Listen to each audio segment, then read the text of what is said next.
Sur cette vidéo, je vais vous parler des intervalles. Les connaître, les reconnaître, c'est vraiment très utile pour la lecture de notes. Bonjour et bienvenue sur la chaîne Les Sons du piano, une chaîne qui parle de piano, d'enseignement, de nouveaux répertoires et aussi de théorie, plein de choses qui sont utiles pour la pratique du piano. Aujourd'hui, donc, c'est des intervalles symétriques et asymétriques dont je voudrais vous parler. Ici, je vous ai proposé les premiers intervalles les plus connus. Ils partent de la seconde jusqu'à l'octave. Après, ce sont des neuvièmes, des dixièmes, mais c'est ce qu'on appelle des redoublements d'intervalles. Finalement, ça, ce sont des intervalles simples. La seconde, vous voyez qu'il y a une note sur une ligne et l'autre dans l'interligne. Elle a quelque chose de très spécial. Ici, je vous ai noté les deux façons d'écrire un intervalle. Quand il est écrit comme ça l'un après l'autre, on dit qu'il est mélodique, et quand il est écrit l'un sur l'autre, on dit qu'il est harmonique. Donc c'est quand même important que je vous parle de ça, parce que très souvent, celui-ci, eh bien, il pose problème. Au piano, on pourrait se dire que les deux notes se jouent l'une après l'autre, alors que c'est simplement vraiment simplement une question pratique pour la lisibilité des notes. Je vous note ça par exemple ici. Si une seconde harmonique, on l'écrivait, ça ferait ça. Je refais encore une fois. C'est très peu lisible. Vous voyez ça? On dirait deux anneaux. Et là, ce sera plus lisible, comme ça. Voilà. Mais ces deux notes se jouent ensemble si elles sont collées comme ça. Voilà, c'est pour ça que c'est important quand même de parler de ça. Ensuite, l'intervalle mélodique de la tierce, c'est voilà, deux notes empilées. La quarte, elles seront empilées aussi, et toutes les autres aussi. Voilà, la spécificité, c'était le problème de la seconde. Ensuite, il y a donc des intervalles dont chaque note, dont les deux notes sont sur des lignes.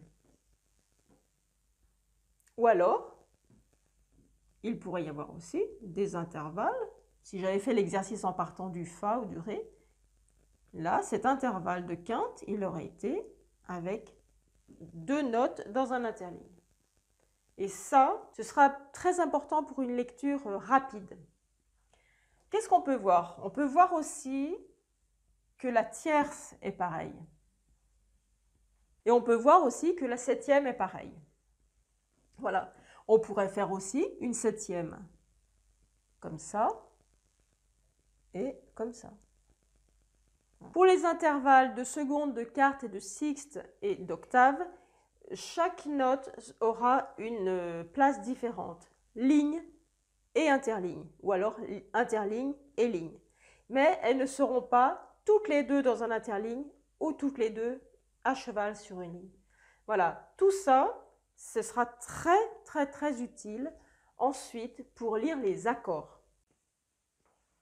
Maintenant, je vais prendre uniquement la tierce, la quinte et la septième qui se trouvent avec des notes sur les lignes, à cheval sur les lignes. Un exemple. Alors là, je ne mets pas de clé de sol, pas de clé de fa, c'est pas utile. Je suis en train de parler des intervalles. Donc une tierce. Voilà, je peux en faire une autre. Je pourrais faire celle-ci. Celle-ci. Celle-ci. Voilà, on voit très bien qu'elles sont sur les lignes. Je pourrais même encore faire celle-ci. Vous voyez la ligne supplémentaire, en fait, on l'écrit de la même distance que les lignes. Voilà, il faut que ce soit pareil, c'est le même système. Donc, je peux aussi faire ça, pourquoi pas. Voilà. Voilà des tierces. Et là, c'est très visible. Il faut vraiment s'imprégner de ce graphisme. C'est simplement du graphisme. Ensuite, les quintes. Alors, je repars, on va faire à partir du Do. Alors, la quinte, qu'est-ce qu'elle a de particulier? Elle va être avec une note sur une ligne vide et l'autre note sur une autre ligne. Voilà. Alors, pareil, à cheval sur la ligne, une ligne vide et une autre ligne. Encore une fois, je suis sur la ligne, je laisse une ligne vide et ça me fait une autre ligne. Ici, encore une ligne vide. Et puis voilà. Et si je veux, on va dire que je fais cette note-là, je laisse une ligne vide et je fais celle qui sera là, par exemple. Voilà une quinte. Vous avez vu que là, il y a une ligne vide. Ça, c'est la quinte. Et pour le pianiste, c'est vraiment très important. C'est presque plus important que d'autres instrumentistes. Ça va nous donner une forme de main. On voit le graphisme, ça nous donne une forme de main. Déjà préprogrammée par le cerveau. Voilà. Et ensuite, la septième, ça va être pareil. Je vais essayer de ne pas m'en mêler. Donc, le Do et le Si. Donc là, un peu comme la quinte, là, on va avoir deux lignes vides. Voilà. Je l'ai fait comme ça. On va faire comme ça. Deux lignes vides. Et puis je fais, hop, pas besoin de compter. Ici, ça me fait jouer là. Puis après, oui, je vais monter. On va essayer de monter. Hein. Et je vais au Do. Enfin, j'avais dit que je n'avais pas de nom de note. Voilà la septième. Ça, ce sont les quintes. Et ça, ce sont les septièmes. Oups. On ne met pas de trait. Là, on voit très très bien la tierce, la quinte et la septième. Mais il faut l'apprendre comme ça. Donc, si c'était de la glissol, ce serait Do, Si, Mi, Ré, Sol, Fa, Si, La et Ré, Do. Tout ça, ça me donne tout de suite une forme de main. Très tôt, il faudrait que ce principe-là de graphisme puisse nous donner une forme de main. Là, je vais parler maintenant des notes qui sont dans les interlignes. Voilà, là, très visible aussi. Quand on voit ça, c'est une tierce. Et tout de suite, ça doit nous donner, par exemple, un doigté pouce 3, ou 2, 4, 3, 5. Ensuite, la quinte, eh bien, ça va être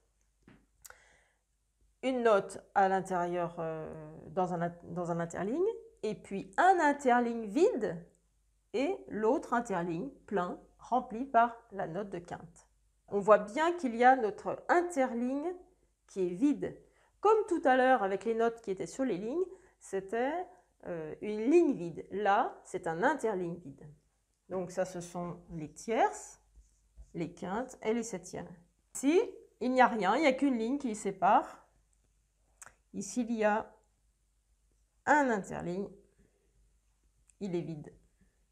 Et là, il y a deux interlignes vides, la septième, la quinte et la tierce. Ce sont tout de suite les premiers intervalles à reconnaître et à pouvoir jouer au piano. C'est tout pour aujourd'hui. C'est assez technique, mais ça peut vraiment être intéressant de le connaître. C'est surtout du visuel. Là, je ne parlais pas de notes, même si, bon, voilà, par habitude, je vais leur donner un nom, mais sans parler de notes, on apprend déjà beaucoup de choses par les intervalles.